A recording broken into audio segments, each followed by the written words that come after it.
Hello everyone, this is Vikas and you are listening to Run with Fitpage.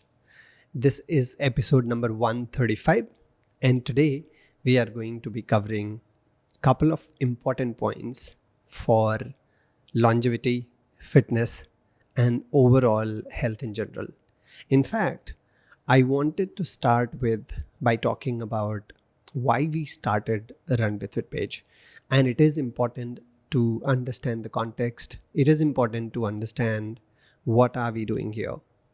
If you see from a running perspective, you will see that there are dozens of other platforms, other channels that are communicating, bringing absolute good quality content that is going to help you run better, isn't it? So then why it was important for us to start another channel to talk about running? Actually, we did not only want to talk about running. We wanted to talk about information, content, and topics that will help you systematically understand a bit more about your own health, a bit more about exercise science, nutrition, movement, off performance, sleep, and recovery. Why we wanted to do that and why this has been so important in context of our own country, that is India. While our listeners are from around the globe, and we are very thankful that they join us and listen to us weeks after weeks. We are listened to in more than 100 countries and we absolutely love it. But the prime focus that we have had here was to bring content to Indians because a lot of it did not exist for us. A lot of it was not available to us when we started to read, when we started to study, and when we started to learn about our own curriculum, etc. Right? Academically, if you've not studied exercise science, sports nutrition, if you've not studied coaching, when I talk about coaching from human physiology point of view or medical subjects, much higher chances that we absolutely know nothing about human behavior, human science, right? When I talk about human behavior, I'm not talking from psychology point of view, but I am talking more from performance point of view. And so it became more and more important to bring something that helps us make decisions about our own health situations. And again, I want to continue emphasizing around the reasons. Let's take it back again. Because we were not medical experts ourselves, it was important for us to know this more. Because as the country grew, we saw that non-communicable diseases also grew in the country. With that, we also saw a belief that was growing relentlessly, regularly, and exponentially, that was of these different information and impressions that were not necessarily right. We were growing more and more information that I can possibly qualify for them to be gossips. We were claiming to be experts in so many fields. And when I say we, I'm not talking about qualified professionals. I'm talking about almost everybody. Started to talk about Jadoo Tona, Totka. We started to talk about magic, shortcuts, how taking one pill or drinking a particular type of kadha or drink is magically going to help you manage all your disease conditions. We would go to the doctors, the Vad, the so-called aghodis and many other people, whoever we saw we had access to. And I'm definitely not saying that we do not have qualified Vadya. I'm not saying we do not have qualified experts, but more often than not, we did not have access to the right ones, or if we did not know how to differentiate from a good one to the bad one. Of course, the review system did not exist as much, right? It was more of anecdotal evidence that existed. If our parents said that they did something in the past and that helped them, that became our source of truth. If a villager, our neighbor, talked about benefiting from a particular Vadya or a doctor or any other professional, we thought that's the place we should go to as well, isn't it? And in the process, what happened? Did it help? Unfortunately not. Today we stand at a situation, at a place where non-communicable diseases account for most of the deaths in the country. They have crippled us. We say that we are developing and we are reaching towards being a developed country, but at the same time, we are developing exponentially in our misbeliefs and beliefs of these shortcuts. We're claiming that we are experts and many other things. If you look at the death data for the last decade or so, heart attack, cardiac situations, the respiratory conditions, they will account for 1 in every 3 deaths, including that of accidents, right? Why that is happening? And is it something that we are born with? More often than not, right? And to address all of these, what I felt it was important for us to come up with content that was systematic, that was non-sponsored, that was not influenced by almost anyone, but only from deep science and researchers and experience that was relevant. And we thought, let's try to bring that to people. And then we started to talk about cardiovascular fitness. Why was I talking about cardiovascular fitness? It is not that strength training, cross training, etc. are not important. They are, and we'll talk about those in detail today. But what was more important for us was, as I grew up in my life and career, I saw what was first important for us was to get the basics right. And much like in our normal lives, as you grow up, you need to first think of roti, kapda and makan, right? Then you want to think of more luxurious roti, kapda and makan. We want to start to put ghee on the roti after we can afford to have the roti, right? Such is the case with kapda and makan as well. We want to move towards branded clothes. We want to move towards better houses once we have at least basic shelter. Such is the case here as well. When I talk about cardiovascular fitness, when I talk about moving away from being sedentary, I'm first trying to talk about using something that's most accessible, and that is something that's going to be very important for your own health, for your own longevity. And that is why I talk about cardiovascular fitness so much. Walking, jogging and running are accessible almost at all the places. And cycling, of course, comes second, and then swimming in some of the cases where in rural areas we have access to ponds, in the cities we have access to pools in certain cities and in certain locations. When we think and talk about accessibility, we'll see that walk and jog can be done at almost every place and in almost every situation. It does not require for you to have access to a gym, or do you need to have access to a gym membership to be able to go there. The moment you include that parameter, the moment you include that variability, what happens? You by default are restricting, eliminating most amount of people, right? How many gyms we have in the country anyway? And how many places can you access these gyms? So what do? That's one of the reasons why I suggested that we start with cardiovascular fitness. Why cardiovascular fitness? In addition to this, not only accessibility, it also has to be relevant, right? And when we talk about relevance, when we talk about our core existence, we talk about human life, we talk about human heart. We talk about we being able to breathe well, sleep well.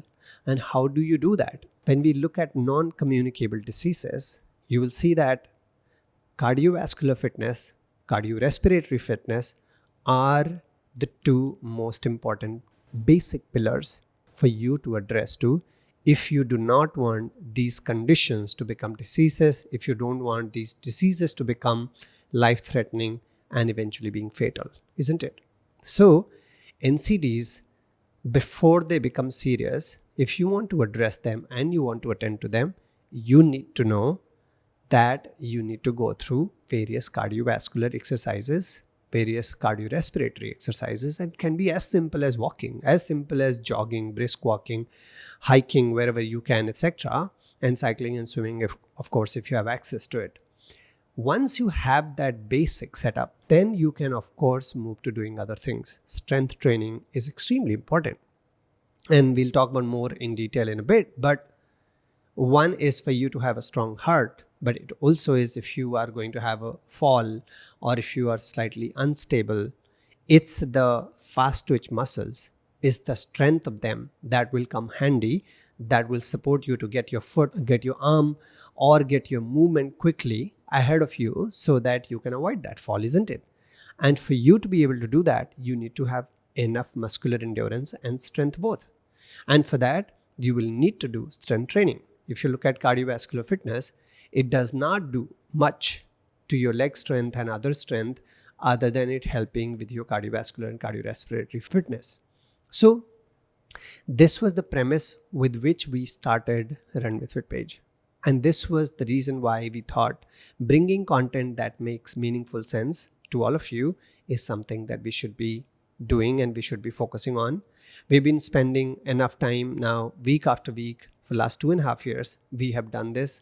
And we see we are reaching a stage where instead of we only moving towards having performance and running, we needed to talk about holistic fitness. We needed to talk about health in general, and we needed to bring qualified experts from the health areas who can help you figure more, who can help you demystify your questions, who can possibly help you challenge your neighbor or speak to your parents and ask them a question why whatever they are saying may not be making sense, right? We still believe that roti is better than rice. We still believe that anything that's home cooked has to be healthy. We still do not want to look beneath that surface. We still at the level that, hey, if we see a food that's looking non-spicy, that's not looking very oily and is cooked at home, must be good. Not necessarily. And we'll talk about that as well. And hopefully through this channel, you're able to understand those. You're able to take those steps and make those decisions that are good for your own longevity, that are relevant for your own health, and that are relevant for you to take systematic steps for you to get fitter. So, continuing with that theme, in the last 134 episodes rather, we picked up topics that were from nutrition area, from performance. We looked at experiences of researchers, athletes, etc., tried to delve into understanding what were they doing differently than what we were doing. Because as we were discussing with people, we realized that actually it is not only the information that needs to be provided, but it's also various conditions that we deal with, and one of them being motivated, one of them being how to build habit. We thought if we go right to the top and speak to these people who have done exceptionally well in the area of fitness, in the area of performance, who have become Olympians, and we try to understand their mindset, we will find some pieces of information, some nuggets that will help us become better, isn't it? And so we picked up a lot of those threads from there, and hopefully these have been helping. I keep getting information and news from you guys that these have been of great value to you. So thank you so much for sharing that with me. And in the last few episodes, what we decided, let's start to pick up health conditions. Let's start to get to the basics of maybe as basic as knowing how do you actually breathe? What is the role of your heart? And how do you sleep? Why do you need to sleep? And what's disturbing these? Because once you know these, I think, and I'm sure, you can take actionable steps that will help you address some of these situations, isn't it? How will you address a situation if you don't think that itself is a situation, right? And that is why a couple of episodes ago, we started to talk about heart health. We covered points around diabetes. In the future episodes, we are working on producing content that will pick up your bone health. We will cover topics around arthritis, dental health. We'll pick up topics about various other daily myths and situations that we undergo. And all of these over a period of time will help you become more informed and more fitness conscious individual that will lead you to be healthy as well. Why I say healthy? I say healthy, that is because being fit and being healthy are two different things. You may be healthy but not fit. You may be healthy today, but not fit. You may be fit, but not healthy. And you need to understand the difference between all of these. What do I mean by this? For example, you have your health parameters, metabolic parameters, the blood works, etc., all in order today, but possibly you are overweight, possibly you are obese, possibly you do not have your arteries blocked, etc. You see your cholesterol being okay today, right? But does that mean that you're fit? Possibly not. And if you do not stay fit for the long term, you will see that you cannot stay healthy for the long term either. For example, if you're overweight and you are healthy today, that's fine. 10 years later, if you have stayed overweight for 10 years, will you be healthy then? Actually not. You may be if you're lucky, if your genetics are in order, and some of those details I'm not aware of. I don't know because I'm not an expert, but in more often situations you will see you become privy to various cardiovascular conditions, lifestyle led risks that will come your way, that will breed you to have non-communicable diseases, and eventually these go on to become fatal. In a very similar way, just because you are living a fit lifestyle and you're ignoring your health markers does not mean that you're going to be able to stay fit for a really long time. What do I mean? There are various blood markers, there are various genetic predispositions, there are various conditions that require for you to have medical interventions, and that require for you to have medical interventions over a long period of time for you to be able to be healthy for a long period of time. Because at times it's possible, if you do not manage them, even though you are fit, exercise induced conditions may actually be risky to you, may actually be fatal in most of the cases. In the last few months, and this was one of the reasons also for us to focus on various health conditions for at least next few episodes, have been because we saw a number of healthy or fit looking runners. We saw them getting cardiac issues at the end of their long runs or at the end of their race, and we have seen a few fatal situations as well.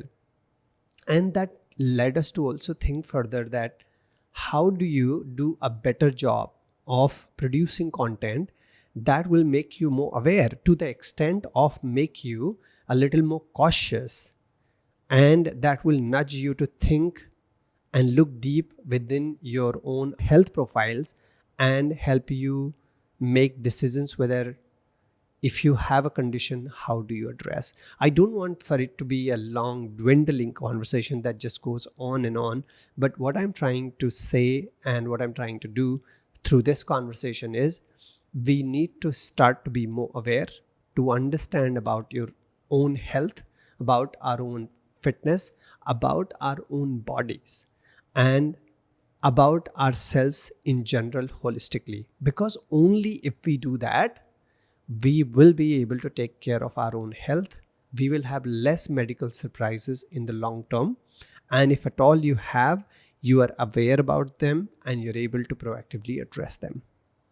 So that's enough of a base that talks about how we started, what we've been doing up to, and what we have been up to so far, and what we'll be doing in the coming episodes to come.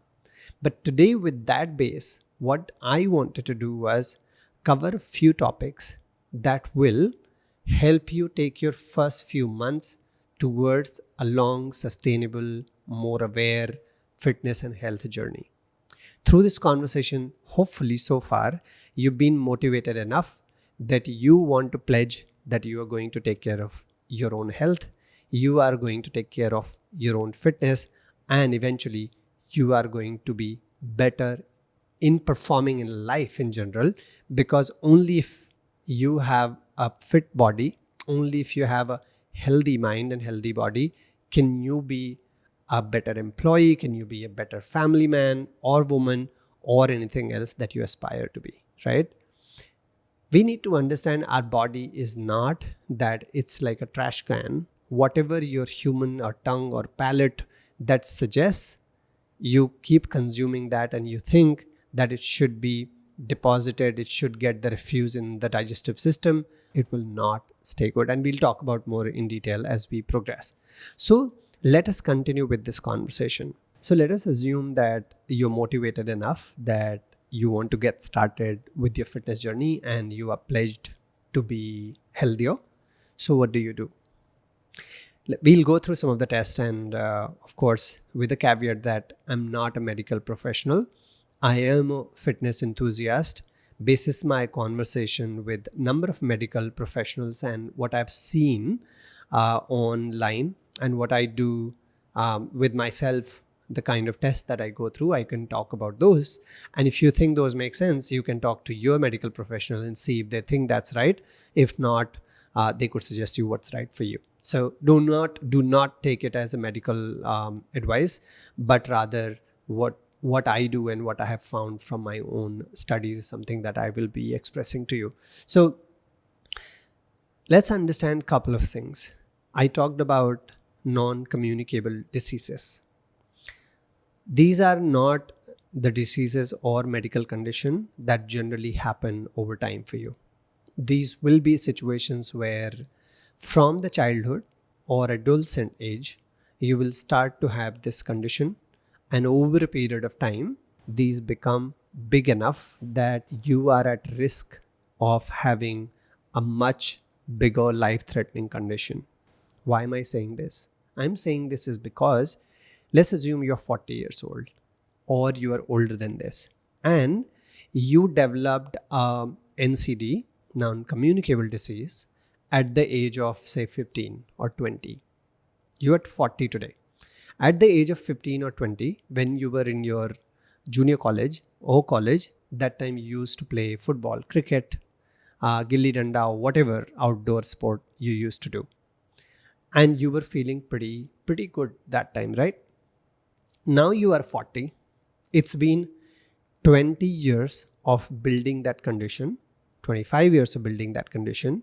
And at the same time, as you got a job, as you started to get more senior in your own life, as you started to graduate from being single to being married and started to have some more external stressors of life, some more responsibilities of managing a family or so, you will see that you became a little more sedentary than you were before. You are not playing as actively. You have not been moving as much as you were doing earlier. From eating a lot that was closest to natural sources, we've been eating a lot more processed. You will see that your sleep is not a function of how you are wanting for it to be, but rather a function of how your workplace situation has been, how your family has behaved with you, and many other obligations, including financial obligations, etc. As a result, what happened? Something that had started to build 25 years ago, which was very small, became a big worrying situation today. If I take the example of, say, you have a genetic predisposition of having possibly an LDL situation, a cholesterol situation, for example, you see that the plaque built up, that is more particles in your bloodstream in very simple terms that are moving around the body. Because they are sticky, they are wax-like substances, they start to get blocked, they start to get deposited in your arteries. How are they getting deposited? Because they are sticky, they are just getting to the vessels of the arteries, and that's where they are getting stuck. And they're very small particles. Now, as you continued with your sedentary lifestyle over a period of time, you saw that you did not see, but this is happening in your body. What happened was these plaques, the size of them and the length of them kept increasing over a period of time because that deposition is happening regularly, right? You have more and more plaque, more and more particles in the bloodstream, and they are getting deposited. They're just getting stuck, getting pasted to each other, and they are staying there. Now your arteries have certain size, much like a water outlet. If you start to close the water outlet, you will see the pressure increases, and if you close after a point, either there is an overflow or it just chokes. Same is the situation here. Through your arteries, you see that the blood is circulating in the body. Now, as the arteries start to get blocked, what happens? The pressure of the blood is increasing from the space that is left out. And now think, after 25 years, you started to do workout, let's assume running. That requires for you to supply blood to your working muscles, legs, a lot more than before. In that situation, what happened? Otherwise, you were looking healthy and fine because you were not moving as much. Now you put yourself through an endurance exercise for a long period of time. You got tired, your blood is circulating a lot faster in your body, and you had this condition that was getting built up for last 20-25 years, which you are not even aware of because you have not gone through those blood tests, or you have ignored some of those, etc. And you always believed that, hey, when I was 15 or 20, I was playing a lot. I was this rock star 100-meter sprinter. But now what happened when you started to run? Because the obstruction that is there in the arteries is not letting your blood flow the way it should be, there is a situation of it bursting, there is a situation of it causing a damage to you, and there is a situation of it choking. And then what will that lead to? That will lead to a fatal cardiac arrest, isn't it? By the way, I am just oversimplifying these medical terms for your easy understanding. They're not as simple, but at the result level, that's generally what is happening, right? Now you are in disbelief. If you're alive, fortunately, you're in disbelief that, hey, I never had this situation. How did this happen to me? I never had this problem. How come this happened to me? And your family is in disbelief, then you start to blame everybody possible. You also start to blame exercising, right? So what do? You manage this much earlier. When a small instance, when a small condition has not become a grave situation, you manage it then. If you're a lucky one, you get to the hospital, you will be asked to go through angio, you will be asked to be put on stent, etc., etc., and many other things start, and then your rehab starts, and you go through a life-changing scenario where you are forced to make a number of changes and interventions that you would have never wanted, right? So why not to address these earlier? So why am I trying to tell you this? I'm trying to tell you this is because just because you were healthy at the age of 15, just because you were healthy at the age of 20, and now today at the age of 40, you want to restart your fitness journey, does not make you immune from your existing health conditions that you may or may not even be aware of. So before you get started on any fitness regime, you need to start by looking at where you stand today. And what's the right way of doing it? Go to a qualified physician, go to a good hospital, go to a qualified cardiologist, go to a sports nutritionist, and seek assessment of where you start. Also go to a qualified sports physiotherapist and understand, assess your current fitness level, understand your health level. Also, when you start your workouts, there are increased stressors on your body because of your sedentary lifestyle, because of number of deficiencies over a period of time nutritionally and external stressors.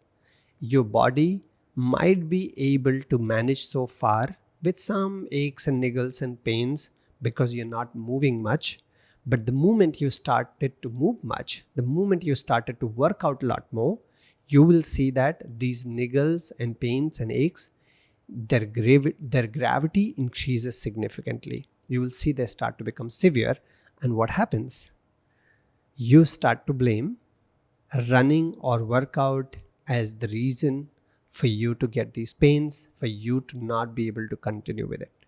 So what you need to do is get yourself assessed. I've also seen, for example, a lot of people blaming knee pain, shin pain, lot of ache in their feet, their body, DOMS, etc. because of workouts. And the mother of all culprits I've seen is running. People will be like, oh, never run. Hey, never run. It will damage your knees and many other things. I will talk about those in detail in a bit. But I was at the point that get yourself assessed. So how do you get yourself assessed? There is a very simple form that exists almost everywhere called PARQ that is basic set of questionnaires that does basic screening of figuring out where you are with your current health condition, etc. But that won't be sufficient at this stage. You will need to do certain blood work. You will need to understand what is it that may be a reason for you to first fix yourself and then start to work out. For example, suppose you have a bike and you have its mobile oil, engine oil, that's there in the vehicle, but it's leaking. If you started your long ride, that you started with a lot of happiness and everything else, will you be able to continue to reach your destination? No, right? Because it's leaking. You need to fix that. Once you fix that, your journey will be enjoyable. Such is the case here. Do not think that your body is invincible. It has had its wear and tear. The way we have abused our bodies will have certain ways to show that, hey, everything is not all right. But it can be if you manage them well. So go through blood tests to figure out you do not have any existing inflammations. Go through the cardiac markers, go through the cardiac profiling test, go through the lipid profile test, check for micronutrients. I generally check for my vitamin D, B12, vitamin C, A, etc. That will help me figure out where I am currently, and nutritionally, micronutrients wise, if I'm not in good situation, I will get them fixed. Through the blood test, if I figure out that there is an inflammation marker that's on the rise, that possibly needs to be investigated further. Also, I try to get my electrolytes checked, because as you start to work out, you will sweat more. If you already, your electrolytes are depleted, you have also, if you have hemoglobin issues, both of these will not let you recover faster, will lead to some of the other situations and complications that will fatigue you, etc. So get these things fixed first. Let me just recap a bit again. So go through basic blood tests with or rather I would say, I go through basic blood tests. I will go through my cardiac profile. I will make sure I try to do an annual cardiac CT to understand that I do not have anything that requires my attention, and if it does, I will go through it. And I can tell you, through this cardiac CT, in the last 7 years, at least 2 people have saved their lives in my own family. In 2016, my dad had a severe arteries blocked, and we were able to manage that, figure that out in an executive health checkup. We would not have found it if this test was not done. And for me personally, 2017 in the month of March, I had exact similar situation. Not my arteries were blocked, but I had another heart condition, and as you know, I'm not as old, not there yet that I need to be worried. And back then I was like 34, 33, 34, I think, and I had a situation that needed immediate attention, and it could only be possible because I got it diagnosed with the help of a cardiac CT. So did that. I also will say, go through lipid profile. It helps you figure out what's your ApoB situation, what's your LPA situation, what's your LDL, HDL, etc. Vitamin D, B12, CA. We also talked, I think we did not look at uric acid. That will help you understand where you are with your uric acid, because one of the reasons I see that I used to get joint pain was because of elevated uric acid, and that can be managed. Nutrition wise, we will talk about in a bit as you exercise what all you need to keep in mind, but I also talked about hemoglobin and electrolytes that you should think of seeing where you are. And like I said, you should and you must meet a cardiologist or a physician, as well as a sports physiotherapist, who will help you understand if you need to know more. From there, for you to get fitter, you need to start by thinking, what type of time commitment can you have? I would say for anyone who's just starting out, trying to get 30 minutes out, 30 to 40 minutes out every day for 5 to 6 days per week is good enough. What type of exercises? And how do you know where do you stand? And people at times have two school of thoughts. One is either you jog and run, or you go and lift weight in the gym. You will not find someone working out in the gym as much as running outdoor if the person is more outdoorish. And you will not find another set of people as well, that someone running as much as they are in the gym. There are generally, like India and Pakistan, you'll see two type of people promoting two different types of exercises. There are 8-9 different types of fitness that need to be accounted for, but I will talk about two primary. For us to live and survive, we need to move, correct? For us to be able to move, we need to have a strong engine.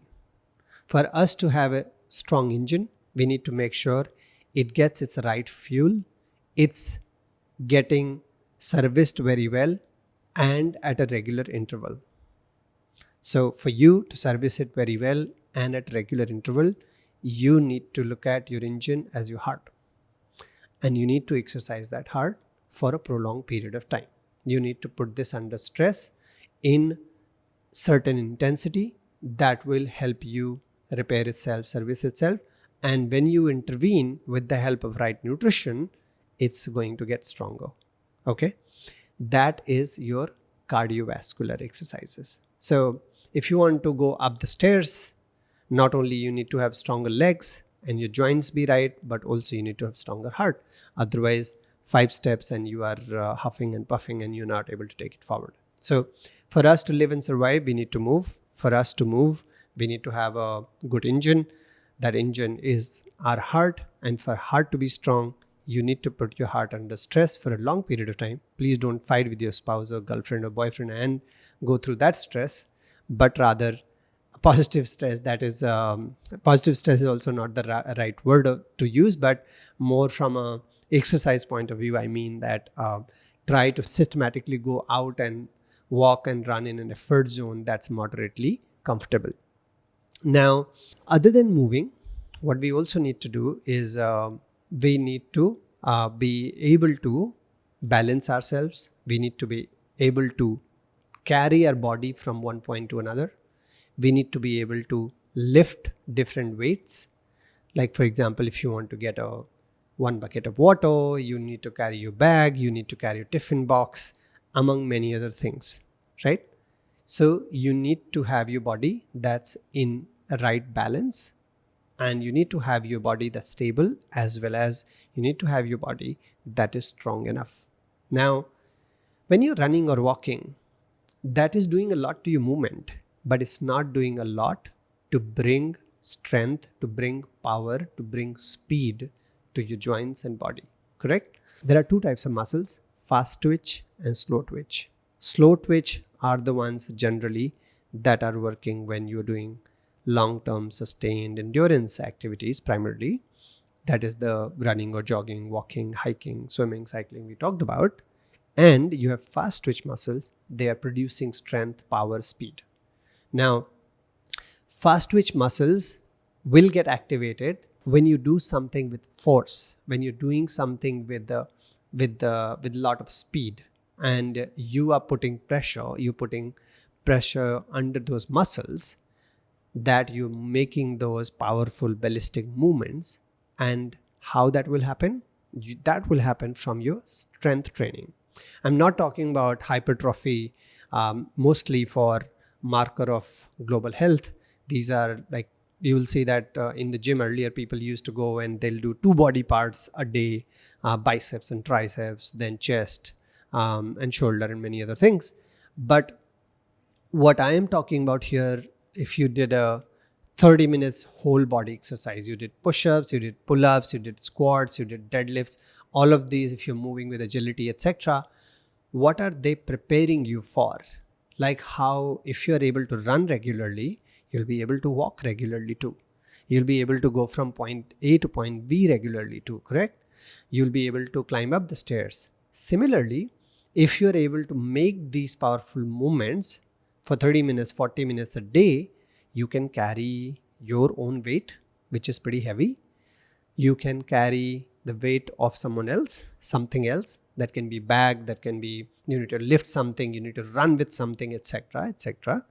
Right? So what I'm trying to say is here, you need to obtain the skill, you need to train yourself regularly to get your strength, power, speed, as well as your endurance, your muscular endurance.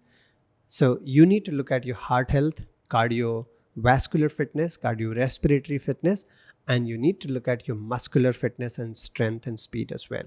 Now, like I said, 30 to 40 minutes a day is what may be enough in the start. When you start, of course, you will see at some stage or another, you will be privy to getting DOMS. That is delayed onset of muscle soreness. You will get sore at some stage for sure, but that's okay. Try and see that you do not move from 2 push-ups to 20 push-ups in a day. What I mean by this is you would love to do it like today I did two and next day I can do 20. No, what I mean is if you're able to do a set of 2, I hope it is not as less as 2. If you are doing less than 5 push-ups in one go, you are in some trouble. So you should try and possibly do separate sets of it and gradually increase. And here I want to introduce progression. Suppose you started with 30 or 40 minutes that you can walk and jog or walk and run, or you can go and do push-ups, pull-ups, deadlifts, etc. or squat. You should look at a weekly increment of about up to 10% from previous weeks. What does this mean?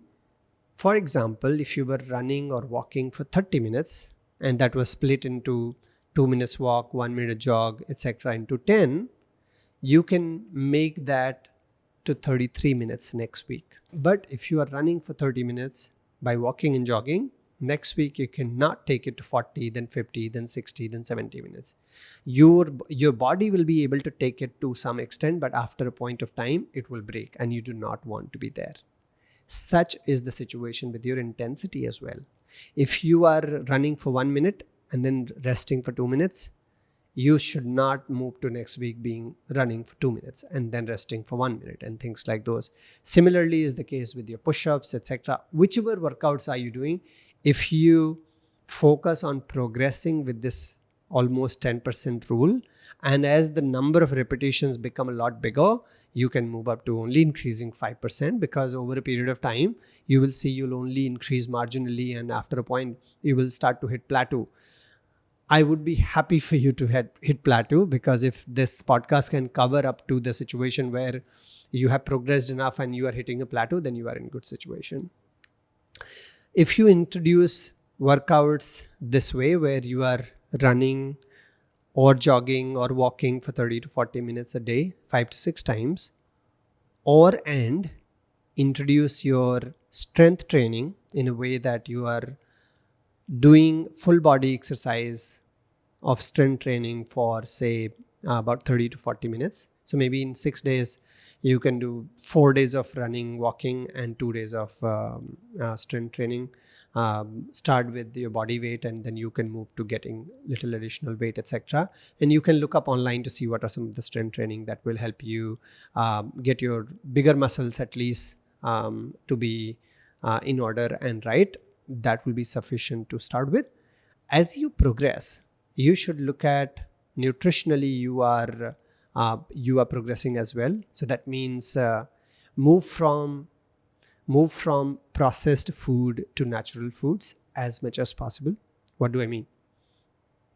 If you are eating a lot of chips, that's processed food, right?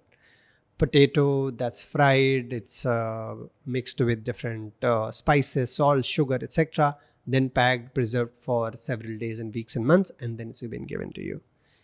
Compared to if you boiled a potato and you just put salt on it and ate, that will be a lot healthier.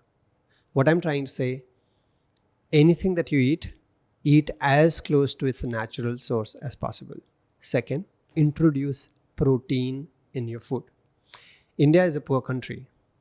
Whether you accept it or not, let's not get emotional about it and patriotic about it. I love my country and I love more than you can imagine.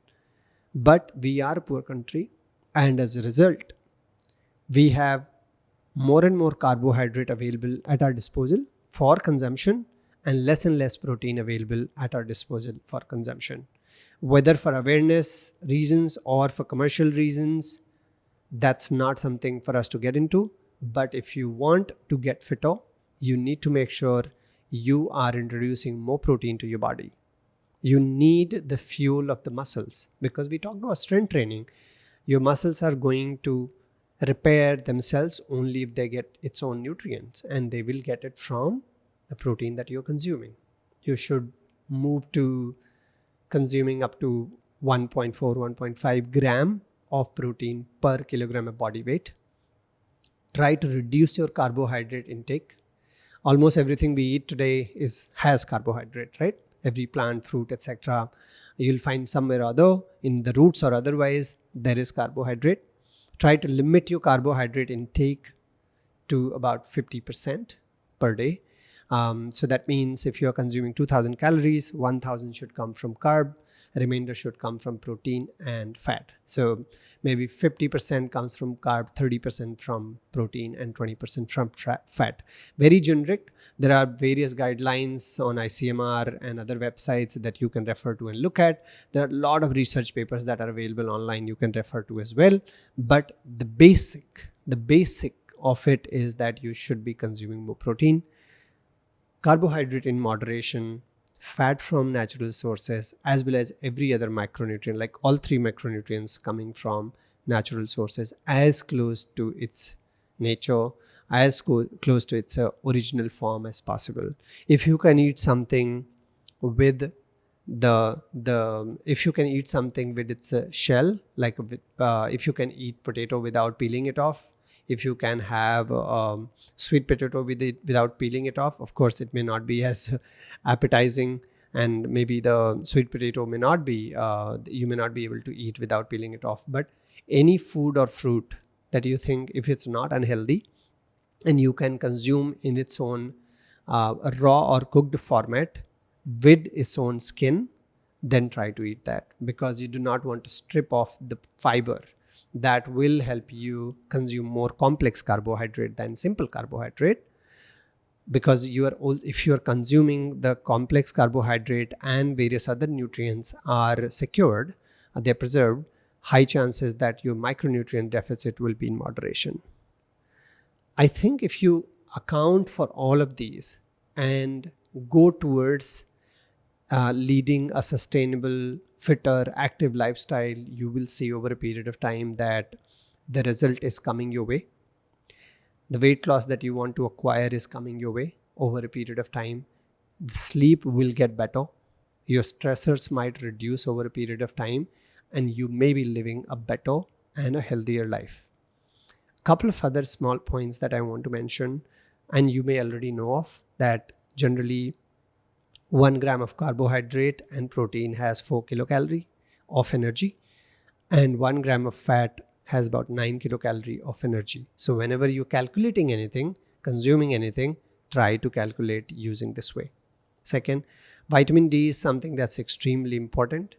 It's also important for your calcium absorption. If you have less vitamin D, you will see that your calcium is not getting as absorbed, leading to brittle bone, and that may be leading to various fracture situations, etc. Try to address that. I'm also a big proponent of vitamin B12 that I've talked about earlier too. When we are stressed out, like for me, we are building a startup, and high chances that we have certain situations that are not as friendly, and so stress levels are pretty high. And in these situations, you'll see your vitamin B12 level is going down. If that is the case, you might want to address that as well. And in my opinion, if you've accounted for all of these points, in a few months, you'll be in a much better place and situation. If you want to lose weight and gain muscle, you will have to nutritionally intervene, like I said, and you will have to physically exercise. There is a simple science and no other way that you can lose fat. If you want to lose fat of 1 kilogram, it is 7,800 kilocalories approximately.